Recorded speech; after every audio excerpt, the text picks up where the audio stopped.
Hi. So, today me and my friend are going to be reviewing movies and media and stuff we've watched while practicing PvP. This is a bit more casual of a video, so if that's not your thing, feel free to click off. Don't click off. So this is just going to be kind of a chill for fun video. I know that's probably bad for retention to say, but like I couldn't really care less. Let's just get into it. I don't know what else to say. Okay. Alright, hi, how's it going? It's going good. I have, no idea how to PvP. That's alright. You are also on mobile, so that doesn't help. See any good movies lately, friend? Yes. I was telling you about the one, Kubo and the Two Strings that I was watching. Oh, that movie's very good. I have not seen it a second time yet, but I am excited to look at it again because I'm pretty sure it does a lot of color storytelling. Yeah, I haven't seen that movie in like 6 years, and yet I still remember the color storytelling, which says something. And I have a theory that perhaps purple they're using as the color for Kubo almost. So the sad thing about that studio Leica is that they have like 2 amazing movies, and then the rest of them are kind of just like pretty, but like fine. They did Coraline, yes? Yeah, they did Coraline and Kubo, and then they did like another one called like Box Trolls. Anyway, so you introduced me to Arcane a couple months ago. Yeah, I did. That is something that I am deeply grateful for. Yes. Arcane is good though, and I made a very good investment in showing It's you. not perfect, but I think the parts of it that are amazing are so amazing that it makes it better than things that are perfect, if that makes sense. I would agree. I saw somebody talking about how you can compare shows with even if their best parts of the show is equal, you can compare the scale of how much worse it gets or how much better it gets than the other show.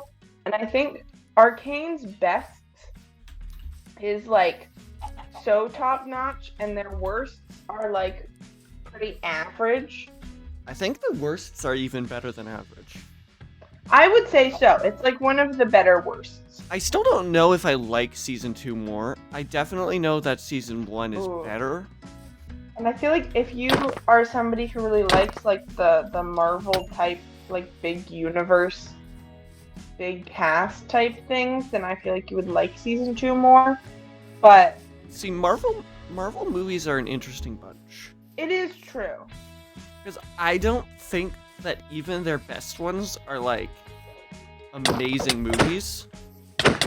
I would say their TV shows are better in general, but there's as I was saying, a wider. That is a hot take. We have WandaVision, and I would even say Hawkeye and Loki is really good. I don't know. I think that from a movie and filmmaking perspective, Marvel movies are only good. They can't be called cinematic masterpieces. You wouldn't expect a cinephile to love them, but they're not meant to be. They're just kind of meant to be fun. Yeah, I would agree. I think Marvel does their best work when they're very comedic.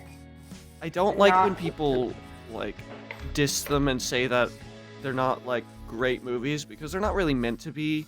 It's not like they're trying to go for a Dark Knight situation.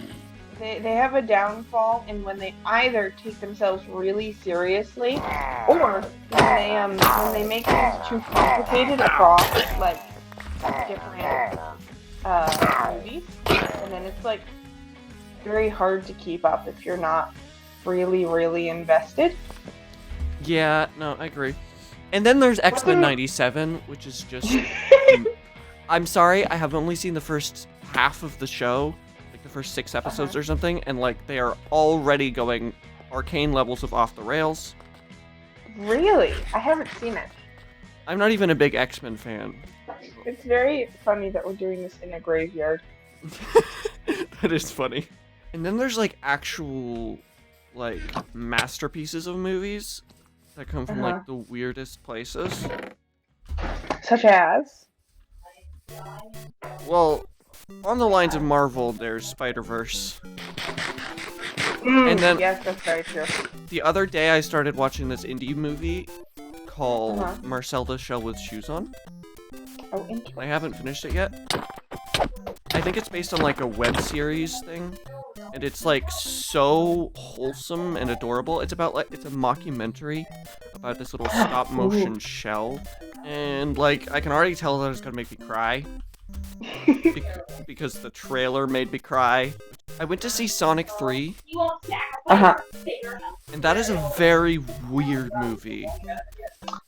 I have not directly interacted with the Sonic franchise. Probably a good but thing. it seems kind of weird. Just It's- from first I mean, impressions. It's an amazing franchise, I think, but it's not. It's kind of like the MC. It's like you kind of have to get into it to understand what's happening. Like Sonic 3 is a pretty solid movie, which is weird because the first two were like, It still has like the cringe humor stuff, but Shadow is just really good. You can't tell, but I am having a staring contest with you. You can't tell, but I am zoomed in onto your face. Oh, I cannot do that, but I will. Oh, I won. Yeah, sorry, I heard a spider and got distracted. Ooh, a bug! If Sonic and Marvel are not the best cinematic movies of all time, what would you be comparing it to as best cinematic movies of all time? I missed so many shots there. I just jumped and you were like PvP. Well, probably I'm thinking more of like the what's the word I'm looking for? What's the director who did like Oppenheimer? But it's like this really snobby. It's this really snobby like white dude who makes like insanely good movies, and he's so like weirdly gatekeeping of the medium. Yeah. Uh-huh. How did I win that? remember hearing about that somewhere. That's the kind of thing I'm thinking of, like people who make like amazing art with the medium, not exactly to make money, but just to make amazing art with the medium, especially like indie movies and stuff. I did look it up. The person I'm talking about is Christopher Nolan. I have heard his name before. He directed like. Have you heard of Memento? Muerte? It's about a guy with, I think it's retrograde amnesia. Okay. Where he forgets everything after like 8 minutes. Oh goodness! Like everything that happened in the last 8 minutes. The crazy art house thing about this movie is that it's like backwards. Every scene is reverse chronological, so you are experiencing it the same way he would, so you don't know what just happened. Oh, that's so interesting and so fascinating. So he has 8 minutes of learning things, and then he forgets everything? So yeah, he's solving a murder mystery. And like the climax actually, like you see his whole story leading up to the beginning of the story, where he finds out where it's revealed that like the whole story he was searching for a mystery that's already been solved. He just forgot the answer. That's a great ending. That's so interesting. This brings up a question that I've had for a long time about any cinema where people like forget everything they know, which is if you forgot everything you know, you'd be back to like the acquiring language stage of your development. That's and, like so it is a real condition. And studies have shown that people can learn things new. They just can't remember things. So like if you practice piano enough every single day, you can learn how to play the piano through repetition. You just don't remember learning how to play the piano. Yeah, I had that question when I watched, what's it called? I think it's called The Hollow, and it's a TV series on Netflix about these these three people who wake up in a room, like a weird cell. So they wake up with their memories wiped and have to do things. And the twist of the TV show is that, in fact, it was a game that they signed up to be in. That's like a video game where your memories get wiped and you have to like escape this universe. Oh yeah. So one thing that I've actually had an increasing interest in lately is going back and watching Disney Renaissance movies. Which is which time period? That's like the 90s. It's like Uh-huh. Beauty and the Beast, Lion King. Some of them are like Beauty and the Beast and the Lion King, or some would consider some of the best animated movies of all time. Really? And it gets into like, you can tell the difference often between creative and corporate Disney. Interesting. Please explain further. So there was this short that came out a couple years ago called Once Upon a Studio, and I'm probably referencing this one video I've seen about it from Shea Frilla's. It was about, it was like all the classic Disney characters getting together and a lot of the newer characters, and they're just like, it's really wholesome. They're all just getting together to take a picture together in the Disney studio, and it's kind of a celebration of Disney, which is weird to be good because Disney's such a, excuse my language, shitty company. But like, you can tell that the short was made from a place of love. It's actually a celebration of the art that went into Disney. And then later in the same year, they released Wish, which is also meant to be a celebration of Disney, but it is corporate and bland. So you can very much tell the difference between this is something that was made by people out of a place of love, and this is something that was made out of, we want to promote our company and the fact that we're 100 years old. Actually, I saw something about that with why Flo got best animated film. I haven't like seen that yet, but I really want to, because it looks so good. They were talking about how it's very much not corporate or made for money, you know? Yeet. Which is also very interesting, because I feel like that's been happening in a lot of media. It also reminds me of a video you sent me about how when you're doing stylized 3D animation that you have to work against your software, but that there's more demand for that because it's less like machine and corporatized, and I think it has that's more individual human spirit. That's an insanely good analogy. It's the same thing. Like you have to work against the corporate restrictions and stuff to make a better product. We need to talk about anime for a minute, I think. Okay. I haven't seen like any anime at all other than Pokemon. Have you? I have watched the Oran High anime that's on Netflix. That's very good. I have watched the Sakura cards, but not a lot. A little bit of Sailor Moon. I think there's a lot of amazing stuff that comes from anime. It's just like the only reason I'm not more into it is because they're all so long. I also think there's like some problems sometimes with the American anime fan base. Yes. But I just agree. Don't really want to get into, so I kind of avoid it, because if you're like, hey, I have like an interest in Japanese culture and want to watch their media, it's so easy to either be shoved into or fall into some form of the box of the problematic things that happen. Yeah, and then there's like behind the scenes, not to generalize, but in general, Japanese animation and film industry working conditions are not great. Yeah. But technically, like if you look into it, American isn't either. It's true. This is basically a podcast, I just realized. We're basically just wandering around. I mean, yeah. I don't expect this video to do very well because it's like two very niche things mixing together, but I don't really care because I'm having fun making it. And also, I'm not doing anything particularly stimulating right now, so I don't expect the tension to be very high.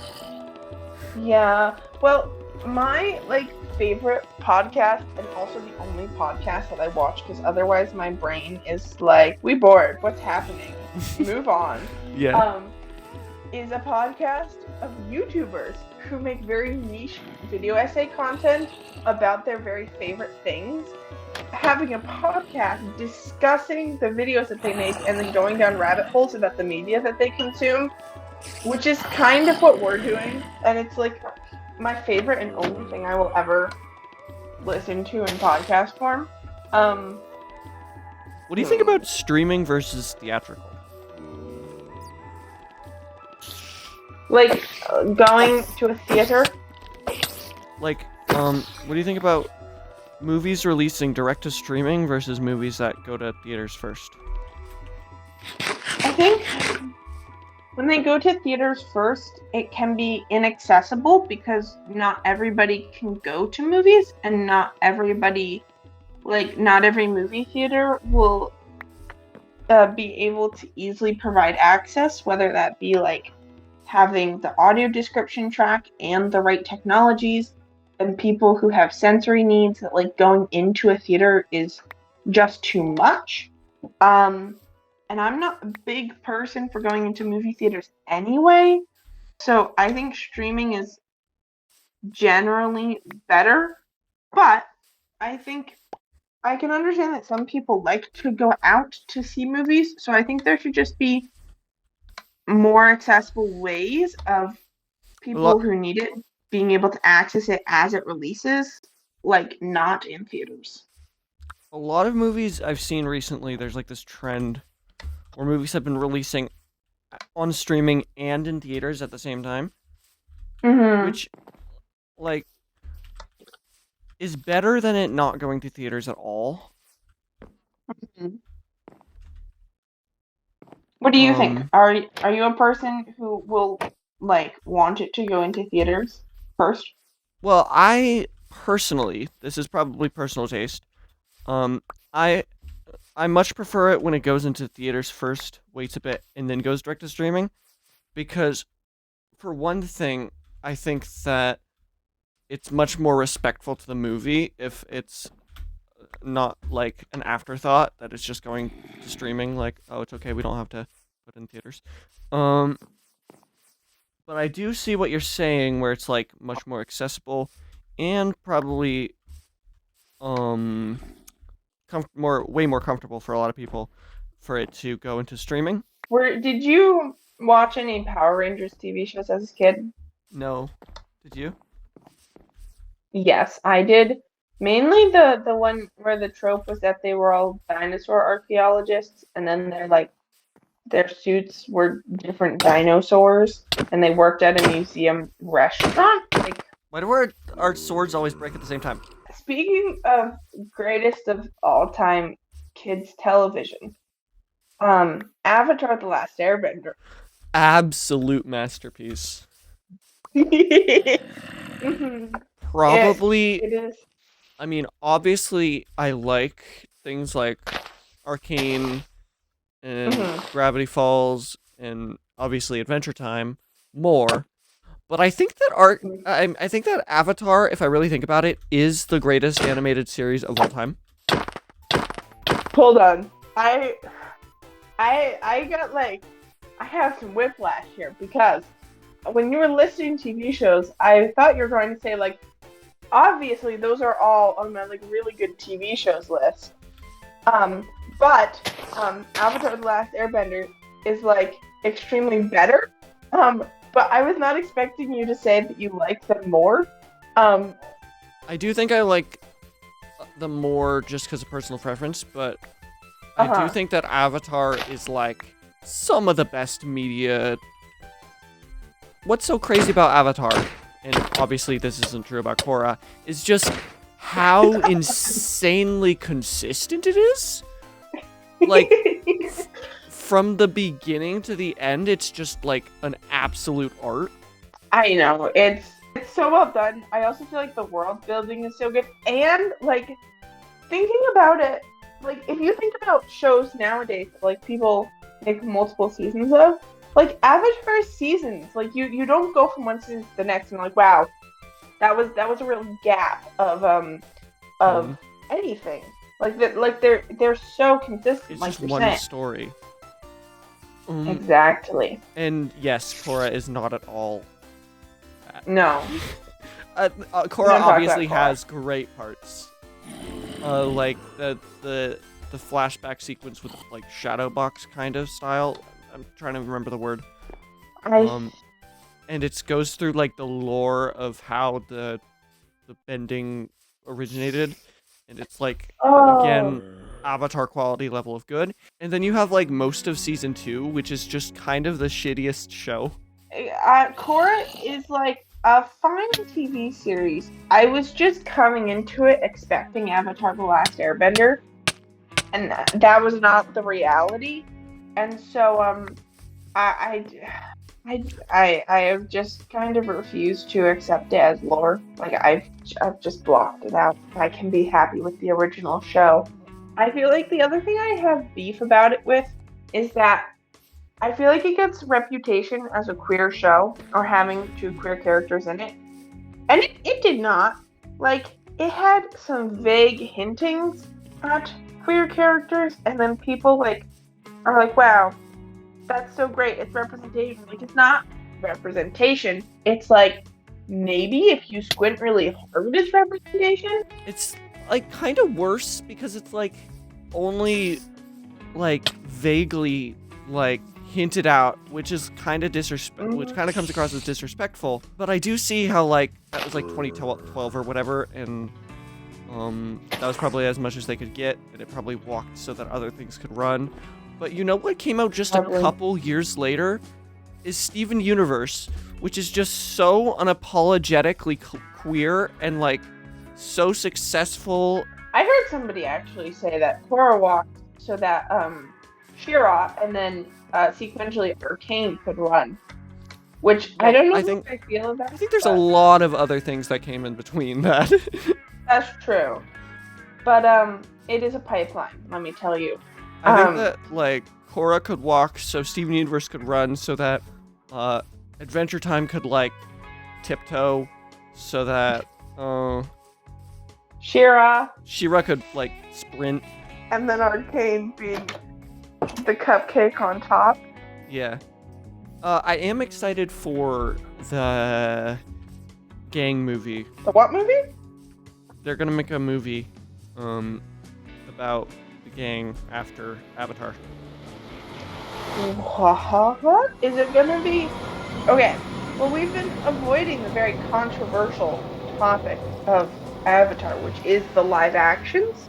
Oh God. I think we've been avoiding that for a reason. Yeah, they're generally bad for lots of reasons. I think that the Avatar